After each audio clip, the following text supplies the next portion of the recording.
चलो देखते, जैसे कि अपना ये आज का तीसरा लेक्चर है। हमने बहुत सारी चीजें देखी, मेथड्स देखी, हमने अकाउंट्स क्या होता है वो समझा, रिकॉर्डिंग किसको कहते हैं, क्लासिफिकेशन समराइजिंग किसको कहते हैं, जर्नल एंट्रीज क्या होती है, ट्रेड डिस्काउंट क्या होता है, कैश डिस्काउंट क्या होता है, ये सारी चीज सीखी हमने। ओके, अगर हम थोड़ा इस चैप्टर में देखें तो इस चैप्टर में कैपिटल के बारे में बोला है, ड्राइंग्स के बारे में बोला है, चलो वो भी देख लेते हैं आज क्या क्या होता है। डेटर्स क्रेडिटर्स समझा, डेटर्स क्रेडिटर्स क्या बोला था मैंने, डेटर्स जिनसे पैसा आने वाला है, क्रेडिटर्स मतलब जिनको पैसा देना है। वेरी गुड बेटा। अब कैपिटल की बात करते हैं। कैपिटल मतलब जो अपने पैसे ओनर ने, जो पैसा ओनर ने बिजनेस को दिया है कि तू भाई ये पैसा ले, इससे बिजनेस चला। ओके, तो ये हो गया अपना ओनर का। ड्राइंग का मतलब पर्सनल यूज के लिए, ओनर अगर कोई भी चीज पर्सनल यूज के लिए लेता है, बिजनेस से लेता है, तो उसके लिए। एक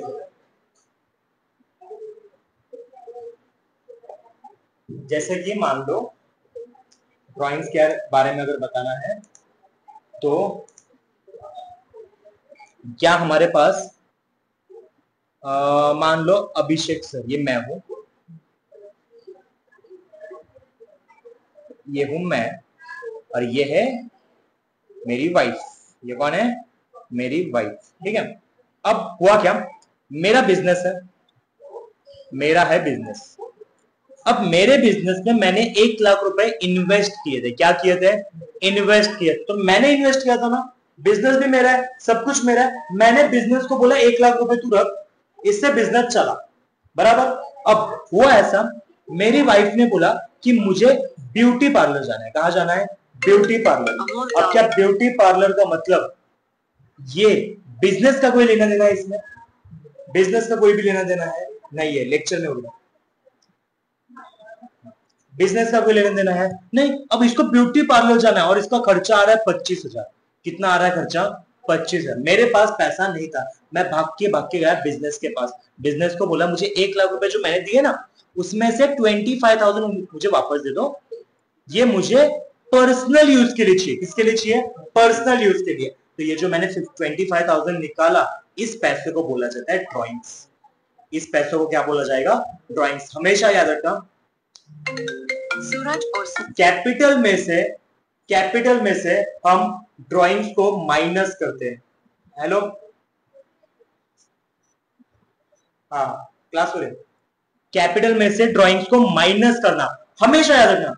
गलती से भी किसी ने भी बोला कि कैपिटल में हमेशा ड्राइंग को ऐड किया जाता है, तो हमेशा याद है वो गलत बोल रहा है, क्योंकि कॉमन सेंस है। देखो यहाँ पे लिखा है 1 लाख मैंने दिया था, अगर मैंने 1 लाख दिया था, उसमें से 25,000 निकाल रहा हूं, तो कॉमन सेंस है कि अगर मैं निकाल रहा हूं तो माइनस ही होगा वो।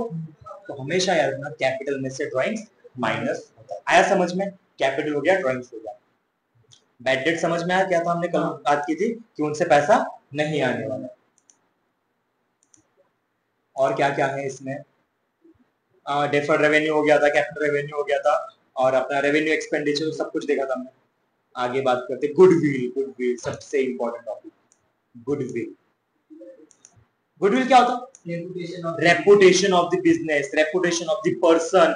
किसी भी चीज की, प्रोडक्ट की भी रेपुटेशन होती है, बराबर। जैसे कि बिस्लरी का पानी है, ओके, तो अगर मैं यहाँ पे नॉर्मल पानी बेच रहा हूं, लेकिन लोगो लगा दो बिस्लरी का, तो लोग बोलेंगे अरे बिस्लरी पानी बेच रहा है। ये सुनो, गुडविल है उसकी, उसके ऊपर भी होता है। तो गुडविल क्या होता है बता? गुडविल हमारे लिए एसेट होती है, लेकिन एक ऐसी एसेट है वो जो दिखती नहीं है, जिसको छू नहीं सकते, लेकिन फिर भी एसेट है। तो इसके लिए गुडविल को क्या बोलते हैं? Goodwill is a intangible asset. Intangible asset. Goodwill may describe as the aggregate of those intangible attributes of the business which contribute superior earning capacity or normal return on investment. तो याद रखना, जैसे ये मेरा बिजनेस है, मैंने अपने business में बोला एक काम करो, अमिताभ बच्चन को लेके आओ। अमिताभ बच्चन जी आप यहाँ पे खड़े रह के बोलिए कुछ तो। अगर यहाँ पे अमिताभ बच्चन खड़ा रह रहा है, तो उस पर्सन की गुडविल है, रेपुटेशन है मार्केट में, तो क्या वो बोलेगा तो लोग सोचेंगे ना, अरे इतना बड़ा आदमी बोल रहा है तो कुछ ना कुछ तो होगा। रेपुटेशन। क्या उसने पैसा लगाया? अमिताभ बच्चन ने क्या बिजनेस में पैसा लगाया ना? क्या अमिताभ बच्चन कुछ बेच रहा है ना? क्या अमिताभ बच्चन मेरे यहाँ पे काम कर रहा है ना? लेकिन फिर भी आके मुझे गुडविल दे रहा है अपनी, तो क्या उस गुडविल का पैसा देना पड़ेगा ना मुझे उनको, जिसके लिए वो क्या बोलते हैं, उनकी फीस होती है। यस और नो? जैसे कि मूवीज बनती है, मूवीज में वो अच्छे अच्छे एक्टर्स भी होते हैं, बहुत सारे एक्टर्स होते हैं। जैसे कि मान लो अगर मुझे कार्तिक आर्यन को लेकर मूवी बनानी है तो कार्तिक आर्यन मान लो 10 करोड़ लेगा, लेकिन अगर मुझे शाहरुख खान को लेकर मूवी बनानी है तो शाहरुख खान तो 100 करोड़ लेगा। क्या है ये? गुडविल, उसकी मार्केट में रेपुटेशन क्या है उसके ऊपर खेल चल रहा है। यस और नो? बराबर। चलो आगे। Goodwill is the reputation of business express in terms of money. Okay, goodwill is a intangible asset. ये दो इंपॉर्टेंट पॉइंट्स है, वो हो गया। प्रॉफिट और लॉस। अब मुझे तो प्रॉफिट का मतलब क्या होता है? जो भी अगर बचा मेरे पास, अगर मान ले मेरा जो खर्चा है वो 100 रुपए, खर्चा 100 रुपए और इनकम मुझे आ रही है कम से कम 500 रुपए, तो 500 में से 100 गए, बचे कितने? 400। तो ये 400 मेरे लिए प्रॉफिट है। What is the meaning of profit and revenue?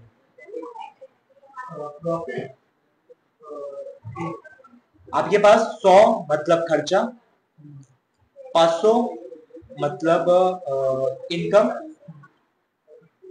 और 400 मतलब प्रॉफिट। तो मेरा आपको कहना है कि प्रॉफिट इनकम क्या होता है, रेवेन्यू इनकम प्रॉफिट क्या होता है, ये सब कुछ। क्या प्रॉफिट और रेवेन्यू सेम होता है? नहीं, तो क्या डिफरेंस है? डिफरेंस क्या होता है? रेवेन्यू मतलब ये 500, बिजनेस में पैसा कितना है, रेवेन्यू कितना है 500, उसमें से खर्चा कितना हुआ 100, बचा कितना। अब ये 400 अगर मेरे पास है, इस 400 में से कुछ जाने नहीं वाला तो प्रॉफिट है। अगर मान ले इस 400 में से मुझे टैक्स देना है तो ये 400 मेरे लिए प्रॉफिट नहीं है। टैक्स देने के बाद जो बचेगा वो प्रॉफिट। तो लास्ट में जो बचता है तो प्रॉफिट, अगर नहीं बचा तो लॉस। कॉमन सेंस है। ओके चलो ये भी हो गया। लाइबिलिटीज समझ में आया? लाइबिलिटी एक बार लाइबिलिटीज भी देख ले। लाइबिलिटीज का मतलब याद रखना हमेशा, लाइबिलिटीज का मतलब होता है कोई भी ऐसी चीज जो कि आपके ऊपर बर्डन है। और असेट का मतलब क्या होता है? कोई भी ऐसी चीज जो आपके ऊपर बर्डन नहीं है। ये सुनो बराबर। मान ले अब तेरी होगी शादी, क्या होगी तेरी? शादी। अब वाइफ तेरे लिए क्या है? लाइबिलिटी या असेट? लाइबिलिटी है वाइफ। खर्चे की बात नहीं बेटा, लाइबिलिटीज का मतलब क्या होता है? लाइबिलिटी बर्डन है। अब मुझे बता, कोई चीज अगर मैंने तुझे 10,000 रुपए दिए, मैंने बोला मुझे वापस दे, तो जितना चाहिए यूज कर, लेकिन मुझे वापस दे, क्या बर्डन है तेरे ऊपर मुझे वापस देने का? हाँ, तो तेरी लाइबिलिटी है। असेट का मतलब क्या? मैंने 10,000 दिए तुझे, मुझे वापस मत दे, तेरे ही है। अब क्या हुआ? असेट है। तो वाइफ असेट में है ना, क्या वापस देगा क्या किसी को? नहीं ना, तेरे पास ही रखेगा। बराबर। और गर्लफ्रेंड क्या होगी? लाइबिलिटी। आज नहीं तो कल जा भी सकती है। यस और नो? नहीं, जा सकती है। गर्लफ्रेंड नाम में ही लड़की गर्ल है तो भी जा सकती है। बराबर हो? तो आ गया समझ में, वाइफ मेरे लिए क्या है? असेट। गर्लफ्रेंड मेरे लिए क्या है? लाइबिलिटी। बराबर। आ गया समझ में क्या होता है लाइबिलिटी और असेट? खर्चे की बात नहीं है, भले ही गर्लफ्रेंड, देख गर्लफ्रेंड भी ज्यादा खर्चा करवाती है, वहां पे वो लाइबिलिटी नहीं आती। उसके लिए याद रखना, गर्लफ्रेंड मतलब एक्सपेंडिचर और वाइफ मतलब सेविंग्स। वाइफ ज्यादा सेविंग करवाएगी, गर्लफ्रेंड सेविंग करवाएगी क्या? है ना तेरी गर्लफ्रेंड? है, चल रहे, चुप रहे। माधी थी। हाँ क्या? हाँ क्या? चलो आ गया समझ में यहाँ तक? ओके। अब आगे क्या करते हैं अपन? Accounting concepts. आ जाओ, अकाउंटिंग कंसेप्ट देखते हैं।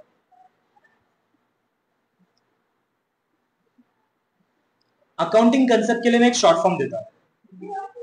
इसके लिए शॉर्ट फॉर्म याद रखना, पीएम आरएमडी खा रहे हैं, पीएम आरएमडी खा रहे हैं, पीएम आरएमडी। इसका शॉर्ट फॉर्म याद नहीं आ रहा। ए तेजस, ये अपना ये पीएम आरएमडी का क्या था रे? हाँ, फाउंडेशन में पढ़ा था ना मैंने, पीएमडी आरएमडी खा रहा है कुछ। Business concepts. एसी में बैठ के पीएम आरएमडी खा रहा है, आया क्या याद? तो यही था ना, एसी में बैठ के पीएम आरएमडी खा रहा है। इसका शॉर्ट फॉर्म याद रखना, एसी में बैठकर पीएम आरएमडी खा रहे हैं। एसी में बैठकर पीएम आरएमडी खा रहे हैं। अब सुनते हैं। सबसे पहले ए का मतलब क्या होता है? अक्रूवल। क्या होता है ए का मतलब? अक्रूवल। अक्रूवल का मतलब क्या होता है? Income is recorded when it occurs and expenses are recorded when they become payable. जब हमें इनकम आएगी उसको हम रिकॉर्ड करेंगे, और जब खर्चा होगा तब हम क्या करेंगे? उसको भी रिकॉर्ड करेंगे। इसको बोलते हैं एक्रूअल बेसिस। बहुत सारे बिजनेस होते हैं क्या करते हैं, पैसा आया तो रिकॉर्ड करते हैं, पैसा जब जा रहा है ना तब रिकॉर्ड नहीं करते। खर्चा हो रहा है रिकॉर्ड करेंगे, पैसा आ रहा है तब रिकॉर्ड नहीं करते। लेकिन हमें बोल के रखें, अगर आपको अकाउंटिंग करनी है तो अक्रूअल बेसिस हमेशा याद रखना। पैसा आया रिकॉर्ड, पैसा गया रिकॉर्ड, हर चीज का रिकॉर्ड आपके पास होना चाहिए। ओके, ए सी फॉर क्या देखेंगे अपन? सी से आपका आ जाता है कॉस्ट कंसेप्ट। क्या आ गया आपका? Cost concept. An asset recorded in the books of the basis of historical cost. जैसे कि मान ले अब ये तेरी ये मेरी वाइफ है, ये है मेरी वाइफ, ये मेरी वाइफ है, हमें याद रखना, भाभी की नजर से देखने के इसको, ये मेरी वाइफ है। अब मेरे वाइफ ने बोला कि उसको चाहिए सोफा। क्या चाहिए उसको? सोफा। वो बोलते हैं अभी सोफा पे मुझे मजा आता है, मतलब बैठने में, उसको सोफा चाहिए घर पे, कि मुझे सोफा ही चाहिए। अब सोफा की कीमत है 1 लाख रुपए। कितनी कीमत है इसकी? 1 लाख। अब मैं मार्केट में गया सोफा खरीदने, मैंने देखा सोफा तो मुझे अच्छा लगा, अब मैं उसको घर पे लेके आने वाला था, लेकिन वहां से घर तक लेके आने के लिए क्या ट्रांसपोर्टेशन लगेगा? आया, ट्रांसपोर्टेशन वाले ने लिया 2,000। कितना लिया? 2,000। फिर नीचे आ गया, बिल्डिंग से ऊपर लेके जाना है तो क्या मजदूर लगेंगे, तो मुझे वेजेस लगे 1,000 रुपए। अब मैं घर पे आ गया, मुझे वाइफ ने बोला कितने का एसी, मैं क्या बोलूं? 1 लाख का या 1,03,000 का? 1,03,000 का। इसी को बोलते हैं कॉस्ट कंसेप्ट। 1,03,000 का मेरा एसी बना, इसी को क्या बोलते हैं? Cost concept. कि जितना कॉस्ट हो उतना नोट डाउन करो, ये कॉस्ट उतना है, इसको अब मुझे तो ये अगर मैं करता ही नहीं तो क्या ये होता क्या? अगर मैं 1 लाख रुपए खर्च नहीं करता, सोफा खरीदता ही नहीं, तो क्या ट्रांसपोर्टेशन का कॉस्ट आता? क्या वेजेस का आता? तो ये कॉस्ट का ही भाग है ना, सोफे में ही आया है सब कुछ। तो अगर किसी ने भी मुझे पूछा सोफा कितने को मिला, तो मैं क्या बोलूंगा? 1,03,000। समझते हैं। मान ले मैं रहता हूं A5 बिल्डिंग 10th फ्लोर 118 में, ये मेरे घर का नंबर है। मैंने सोफा लेके आ गया, 1,03,000 मेरी जेब से पैसा गया। मेरे बाजू में 119 में एक और जन रहता है, उसने मुझे बोला भाई साहब सोफा कितने का? मैं क्या बोलूं? 1 लाख का। अगर मान ले मैंने इसको 1 लाख का बोला, वो बोलेगा मुझे नंबर तो मुझे भी खरीदना है, वो जाएगा खरीदने के लिए, वहां से 1 लाख का खरीदेगा, बाकी का 3,000 जेब से डालना पड़ेगा। मान ले उसकी वाइफ ने उसको पैसा दिया, भाई 1 लाख में सोफा लेके आ, अब जेब से 3,000 जाना पड़ेगा ना, तो उससे अच्छा मैं बोल दूं भाई देख 1,03,000 का सोफा है, तू चला जा, मुझे 1,03,000 में मिल जाएगा। ये सुनो, इसको बोलते हैं बेटा कॉस्ट कंसेप्ट। क्या बोला है? Money measurement. What is the meaning of money measurement? Money को गिनना, ऐसे मनी कितना लंबा है, कितना गोल है, कितना चौड़ा है, ऐसा होता है मनी मेजरमेंट का मतलब।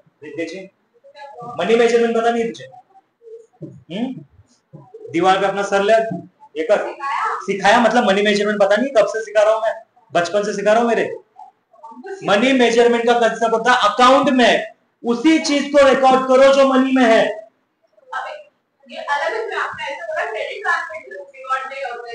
क्रेडिट ट्रांजेक्शन भी अकाउंट में रिकॉर्ड होते हैं, एनपीसी में नहीं होते हैं। 12th अलग है, 11th अलग है। मनी मेजरमेंट मतलब क्या? हर उस चीज को रिकॉर्ड करो जो मनी में है। बराबर। मान ले अभी मैंने मनी में रिकॉर्ड नहीं किया, जैसे कि तू मुझे ये बॉटल देके गया, मैं तुझे ये बॉटल दे दूं, खत्म बात, तेरा मेरा व्यवहार ही नहीं है, उधारी का कुछ है कि इसमें? बार्टर सिस्टम है, मैंने ये लिया तो नहीं लिया, खत्म बात। ठीक है, मनी की बात है, इसको रिकॉर्ड करूं मैं। लेकिन अगर मैंने ऐसा बोले काम कर तू मुझे बॉटल दे, मैं पैसा बाद में दूंगा, पैसा तो दूंगा ना बाद में, है ना मनी मेजरमेंट में, ये रिकॉर्ड करूंगा मैं। आया समझ में? ये क्रेडिट ट्रांजेक्शन है, मैं रिकॉर्ड करूंगा लेकिन उधारी का है, रिकॉर्ड करूंगा। अगर मान ले मैंने ये खरीदा, पैसा दिया, तो भी तो रिकॉर्ड करूंगा क्योंकि पैसा है। बस कब रिकॉर्ड नहीं करूंगा? जब मनी की इन्वॉल्वमेंट नहीं है। कैसे हो सकता है और मनी की इन्वॉल्वमेंट? जैसे कि तूने अपनी गर्लफ्रेंड को बोला कि मैं तुझे नेकलेस दूंगा, अब नेकलेस देने वाला है तू, बराबर, क्या वो तुझे पैसा देगी उसका? तो कौन सा ट्रांजेक्शन है? मनी ट्रांजेक्शन है क्या वो? कहा कैसे मनी ट्रांजेक्शन? मनी ट्रांजेक्शन है ही नहीं ना, तू क्यों दे रहा है उसको? अब तू ऐसा सोचेगा नहीं सर मेरे जेब से तो पैसा गया, तू तेरे जेब से गया, उसके लिए कुछ है क्या? मनी मेजरमेंट है क्या उसके लिए? वही सारी बात है। कंसिस्टेंसी कंसेप्ट ये सबसे इंपॉर्टेंट है। इसका मतलब क्या होता है कंसिस्टेंसी, नाम में ही कंसिस्टेंट, जिस तरह से अकाउंट को मेंटेन किया उसी तरह से मेंटेन रखो। जैसे कि अगर मैंने इस साल अकाउंट मेंटेन किया टी शेप में, तो अगले साल भी टी शेप नहीं होगा, वो ओ शेप में नहीं होगा अकाउंट, है ना। मेंटेन करो। अगर आप यहाँ पे डेबिट लिखते हो तो हर साल यहाँ पे डेबिट लिखो, यहाँ पे मत लिखना वापस डेबिट। मेंटेन करना सीखो। अकाउंट्स 11th का अकाउंट्स तो हो गए ना तेरी 11th, याद नहीं होगा। तो अब यहाँ पे लिखा है कंसिस्टेंसी, ये फॉलो करना है। याद रखना अकाउंट हमेशा कौन से शेप में होता है, टी शेप में होता है अकाउंट। अकाउंट और किसी भी शेप में नहीं होता। किसी ने पूछा अकाउंट दिखता कैसे, तो बोलेगा टी शेप में दिखता है। उसके लेफ्ट हैंड साइड में क्या होता है, राइट हैंड साइड में क्या होता है, डेबिट क्रेडिट, ये फिक्स होता है। यहाँ पे तो क्रेडिट भी मत लिखना, यहाँ पे डेबिट मत लिखना। डेबिट को हम किस तरह से लिखते हैं, डेबिट को लिखते हैं अपन डीआर, क्रेडिट को अपन किस तरह से लिखते हैं सीआर। आया ना, आ गया समझ में? ठीक है, एक बार मेरे लिए जर्नल एंट्री, मेरे लिए सारी जर्नल एंट्री बता। Golden rules, real personal nominal, real का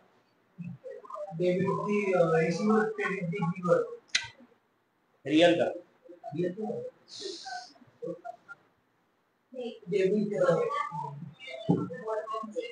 debit what comes in, credit what goes out. Personal का, पर्सन का बता। डेबिट का रिसीवर, क्रेडिट का गिवर। नॉमिनल का debit all incomes and debit all expenses and losses, credit all incomes and gains. आ गया समझ में? ओके। गोइंग कंसर्न का मतलब क्या होता है? गोइंग कंसर्न नाम में क्या लिखा है, गोइंग, जा रहा है, बिजनेस चलता रहेगा, बिजनेस बंद होने वाला है क्या? नहीं। मुझे तो टाटा किसने चालू किया, टाटा कंपनी किसने चालू किया? नहीं बाबा, टाटा कंपनी चालू किसने किया है? जमशेदजी टाटा, उनके परदादा जमशेदजी टाटा ने हाँ, मेरे जमाने के है ना, हाँ 1890 के कुछ उस जमाने में चालू किया है, लेकिन आज तक चल रहा है। गोइंग कंसेप्ट, ओनर हो या ना हो मैटर नहीं करता, बिजनेस होना चाहिए। कोई भी बिजनेस ऐसा करते हैं अपन कि मैं बिजनेस ओपन कर रहा हूं कि मैं अगले साल बंद करूं। मैंने ये सोच के बिजनेस ओपन किया कि मैं बिजनेस ओपन करूं कि अगले साल मुझे बंद करना है। ऐसा कोई सोचेगा नहीं ना, कॉमन सेंस है, नहीं सोचेगा ना। तो गोइंग कंसेप्ट का मतलब ही क्या होता है, बिजनेस अगर चालू किया है तो लंबे समय तक वो क्या होगा बेटा, चलता जाएगा, चलता जाएगा। ओके। रियलाइजेशन का मतलब क्या होता है, आपको ये समझना पड़ेगा बिजनेस में इनकम कौन सी है, बिजनेस में एक्सपेंस कौन सा है, बिजनेस में लाइबिलिटीज कौन सी है, बिजनेस में असेट्स कौन सी है। ये सुनो, ये सारी चीज समझनी पड़ेगी। जैसे कि सैलरीज, तो सैलरीज दो तरह की होती है। एक, अब बिजनेस के पॉइंट ऑफ व्यू सोचना है, सैलरीज दो टाइप की होती है। एक जो बिजनेस अपने एम्प्लॉय को देती है, और दूसरी कि कोई दूसरी कंपनी बिजनेस को भी तो सैलरी दे सकती है। सर मतलब कैसे, मतलब कैसे? जैसे कि मान लो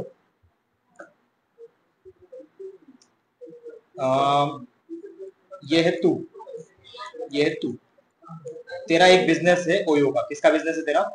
ओयो का तेरा बिजनेस है, ठीक है। और ये बाजू में मैंने मेडिकल शॉप ओपन करके रखा है, ठीक है, ये मेरा मेडिकल शॉप। अब हुआ ऐसा, तूने अपने होटल का नाम रखा है OYO, OYO hospitals, OYO hospitals तूने नाम रखा है, ठीक है। मैंने यहाँ पे नाम रखा है मेडिकल। अब यहाँ पे बात करता है, मैंने क्या बोला, सोचना तुझे तेरे बिजनेस के पॉइंट ऑफ व्यू। मेरा बिजनेस क्या कर रहा है वो मैटर नहीं करता, तेरे बिजनेस के पॉइंट ऑफ व्यू सोचना। तेरे यहाँ पे काम करती है रिद्धि। कौन काम करती है? रिद्धि जी। तो रिद्धि को तू सैलरी देता है, रिद्धि को क्या करता है, तू सैलरी देता है। तो सैलरी तेरे लिए क्या है, तेरे लिए मतलब बिजनेस के लिए क्या है, तो एक सैलरी तेरे लिए एक्सपेंस है, बराबर। लेकिन मुझे पता है कि तेरे यहाँ पे जो भी आता है वो हमेशा पहला मेरे से मिलके जाता है। मुझे पता है तेरे पास जो भी आएगा पहला मुझे मिलके जाएगा। तो मैंने क्या किया, मैंने तुझे बोला अगर जो भी तेरे पास आएगा वो पहले अगर मेरे पास आ रहा है तो मैं तुझे अलग से 2000 रुपीज सैलरी दे रहा हूं। मैंने बोला किसको, बिजनेस को, तेरे। तो ये जो 2000 तेरे पास आ रहा है, ये क्या है? सैलरी है, इनकम बेस, लेकिन ये इनकम है।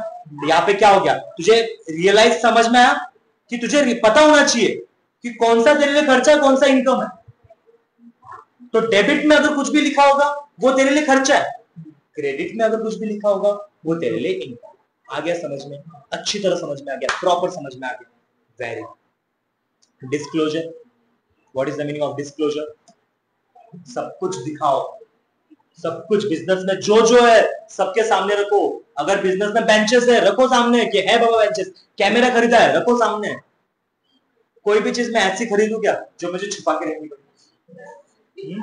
हाँ, बता रही थी कौन सी ऐसी चीज है बिजनेस में जो मैं खरीदता हूँ छुपाने के लिए?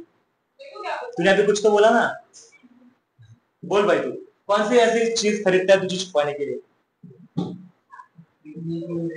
हाँ वही ना, फिर तो बिजनेस भी करेगा क्या है कोई ऐसी चीज? बिजनेस कोई ऐसी चीज खरीदेगा अगर जो छुपानी पड़े? तो इसीलिए बिजनेस को बोल के रखा है भाई, दिखाओ सब कुछ, कुछ छुपाओ मत। आया समझ में? मैंने गाड़ी खरीदी, अब छुपा के रखी, मैंने किसी को दिखाता भी, मैं खुद भी नहीं चलाता। कोई फायदा? कोई फायदा? डिस्क्लोजर ही नहीं है। जब खरीदूंगा तब ना। ड्यूअल एस्पेक्ट कंसेप्ट का मतलब क्या होता है? जैसे कि आपने खरीदा मशीन, क्या खरीदा आपने? मशीन। बिजनेस में क्या है? Machine, machine account debit. Business से गया क्या? कुछ ना कुछ तो होगा ना। कल ही हमने बोला था कुछ ना कुछ आएगा तो कुछ ना कुछ जाएगा, आया ना? बराबर। अगर कुछ ना कुछ जा रहा है तो कुछ ना कुछ आएगा भी। तो जैसे कि अगर मेरे बिजनेस में मशीन आई है तो पैसा गया। अगर मेरे बिजनेस में कहीं से पैसा आया तो कुछ ना कुछ तो जाएगा भी, आया ना? जैसे अगर मैं अभी का ये टाइम बताऊं तो यहाँ पे मैं पैसा कैसे कमाता हूँ? फीस से। अब मैंने अगर फीस कमाई है तो मैंने क्या दिया है मुझे बताओ, क्या दिया है मैंने? मेरा काम क्या है? फीस लेना, इनकम लेना। मैं क्या दे रहा हूं तुम्हें? गलत। टाइम। टाइम जा रहा है, सर्विस तो है, टाइम जा रहा है, टाइम जा रहा है। टाइम दे रहा हूं तब तो पैसा आ रहा है। टाइम दे रहा हूं ना मैं, कुछ ना कुछ तो दे रहा हूं। आ गया समझ में? बराबर। मैचिंग कंसेप्ट, मैचिंग कंसेप्ट का मतलब होता है जितना पैसा आ रहा है रेवेन्यू, उतना ही क्या खर्चा हो रहा है वो भी देखो। ये सुनो, जैसे कि मान ले तूने मुझे बोला सर मुझे एक बिजनेस करना है, मुझे 5 लाख रुपए चाहिए। मैंने बोला एक काम कर, ले ले 5 लाख। तूने 5 लाख लिए, क्या किया? 5 लाख में से तूने 1 लाख का क्या किया? असेट खरीदा। तूने 2 लाख की खर्चा किया, कितना हुआ खर्चा? 3 लाख हो गया टोटल। बचा कितना? 2 लाख। तो दिखाओ ना सर ये असेट है, ये सैलरीज का खर्चा है, और ये कैश बैलेंस है, खत्म ना। Matching concept. 1 लाख का क्या आया? मशीन आई सर, तो 1 लाख की मशीन आई तो 1 लाख का पैसा भी गया। अगर मैंने एक सर्विसेज ली है तो सैलरी भी तो दी है मैंने, और मेरे पास 2 लाख बचा है, तो 2 लाख मेरे पास क्या बचा है? कैश। आया समझ में? पक्का? कोई डाउट? सबसे इंपॉर्टेंट अकाउंटिंग स्टैंडर्ड, सीए के लिए बहुत इंपॉर्टेंट है। What is the meaning of as? Accounting standard का मतलब क्या होता है? अकाउंटिंग स्टैंडर्ड का मतलब क्या होता है? आपने कभी देखा है सिग्नल पे रेड लाइट लगती है तो रुकते हैं लोग, ग्रीन लाइट लगती है तो जाते हैं, ऑरेंज लगती है तो वेट करते हैं, क्या है वो? क्यों रुकते हैं? क्यों रेड लाइट पे ही क्यों रुकना है? लॉ बना के रखा है ना, गवर्नमेंट ने लॉ बनाया। गवर्नमेंट लॉ बनाती है या कौन बनाता है? कॉन्स्टिट्यूशन। कॉन्स्टिट्यूशन के अंदर लिखा हुआ है कि आपको रेड लाइट नहीं, रेड जो सिग्नल आएगा उसके ऊपर रुकना है, ग्रीन आएगा तो जंप। बराबर। हम फॉलो करते हैं उसको। हाँ, लॉ बना है, इससे देश अच्छी तरह चलता है, लोगों में झगड़े नहीं होते। यस सुनो, आपको मैं एक लॉ नॉलेज के लिए बता के रखता हूँ, काम में आएगा। किसी भी लड़की को 14 सेकंड नहीं देखने का। जैसे अब मान लो वो लड़की है, उसको मैंने अगर कंटिन्यू 14 सेकंड देखा ना तो वो मेरे पे केस कर सकती है। लड़कों के लिए ऐसा कुछ नहीं, अगर मैं तुझे 10 मिनट भी देखूं तो भी कुछ नहीं हो सकता, लेकिन लड़कियों के लिए है। तो कल जाके अगर तू कॉलेज वगैरह गया तो देखना मत बेटा, अगर देखना है 13 सेकंड देखने का, फिर 2 मिनट यहाँ पे देखना, फिर वापस देखने का, ऐसा कर सकता है। अकाउंटिंग स्टैंडर्ड का मतलब होता है कि अकाउंट्स के रूल्स, अकाउंटिंग को किस तरह से आपको मैनेज करना, अकाउंटिंग को किस तरह से चलाना। ये सुनो, जैसे कि हम बोलते हैं कि सेक्शन ये सेक्शन में लिखा है, ये कानून, जैसे कि कोई चोरी करता है तो उसको बोलते हैं 420, फ्रॉड करता है 420 बोलते हैं ना उसको, सेक्शन 420 के तहत आपको सजा हो रही है, ये सेक्शंस है। इसी तरह हमारे यहाँ पे अकाउंटिंग स्टैंडर्ड्स, अकाउंट्स को चलाने के लिए, अच्छी तरह से मैनेज करने के लिए कौन कौन से हैं, सब ये बनाता कौन है। सबसे पहले तो इंडिया की अगर मैं बात करूं तो इंडिया का बनाता है ICAI, institute of chartered accountant of India. इनको कौन फॉलो करता है, international financial reporting standards are issue international accounting standard boards is set international accounting stating how particular types of transaction order event should be reported financial statements. इसकी बात करता है। सबसे पहले कौन कौन से होते हैं वो देखते हैं। सबसे पहले अगर मुझे कैश फ्लो स्टेटमेंट की बात करनी है, कैश फ्लो स्टेटमेंट, तो हर इंडिया में जो भी मुकेश अंबानी हो या फिर कोई गली का टपरी वाला हो, वो भी अकाउंटिंग स्टैंडर्ड 3 में ही बोलेगा कि अकाउंटिंग स्टैंडर्ड 3 के तहत मैं कैश फ्लो स्टेटमेंट फॉलो करता हूं। आया समझ में। हमारे लिए कौन कौन से इंपॉर्टेंट है वो बताता हूं मैं। अकाउंटिंग स्टैंडर्ड 6 बोलता है कि डेप्रिसिएशन अकाउंटिंग, हमने डेप्रिसिएशन पढ़ा ना, किसी भी एसेट को डेप्रिसिएशन करना, वो कहां से आया, अकाउंटिंग स्टैंडर्ड 6 से आया। आया समझ में कि कल जाके किसी ने पूछा तुझे कैसे पता डेप्रिसिएशन कोई माइनस करना है, तो भाई बोलने का मुझे नहीं पता ना, अकाउंटिंग स्टैंडर्ड 6 पढ़, उसमें बोल के रखा है। आ गया समझ में। Valuation of inventories, what is the meaning of inventories, asset जो होती है, बड़ी बड़ी मशीन होती है, उनकी वैल्यूज निकालना। जैसे कि मान ले एक इन्वेंटरी की वैल्यू 1 करोड़ है, मुझे खरीदनी है 10, मुझे खरीदनी है कितनी, 10। अब 10 खरीदनी है तो 10 करोड़ लगना चाहिए, लेकिन क्या बार्गेनिंग नाम की भी चीज है। मैंने बोला अभी तेरे से इतनी सारी मशीन खरीद रहा हूं मैं, 10 करोड़ का पेमेंट है, एक काम ना, कुछ तो डिस्काउंट 9 करोड़ ले ले, है ना। तो इसमें एक मेरी मशीन, एक जो एसेट है उसकी वैल्यू कितनी है उसको निकालना, अकाउंटिंग स्टैंडर्ड 2 बोलेगा। कौन बोलेगा, अकाउंटिंग स्टैंडर्ड 2 ने हमें बोला वैल्यूएशन ऑफ इन्वेंटरीज। आया समझ में, बराबर। और कौन कौन सा तुझे, मतलब अभी हमें 11th में लगेगा, ये रहा accounting standard 13, accounting for investments. 11th में कुछ याद नहीं रखना, ये सब कुछ सीए में आएगा, 11th में याद नहीं रखना है, बस बता के रखना। Accounting for investments, accounting for government grants, accounting for fix assets. अगर ये सब कुछ पढ़ेगा तो समझ में आएगा कि अकाउंटिंग स्टैंडर्ड्स क्या हैं। ठीक है। What is book keeping, record करना। What is means of goods, goods का मतलब क्या होता है, सामान, बराबर। व्हाट इज कैपिटल, ओनर जो पैसा देता है। व्हाट इज ड्राइंग्स, ओनर जो पर्सनल यूज के लिए लेके जाता है। What is goodwill, goodwill is a reputation of business, it is a intangible asset. Okay, आ गया समझ में। वन सेंटेंस पे यहाँ पे कंप्लीट हो जाता है ना।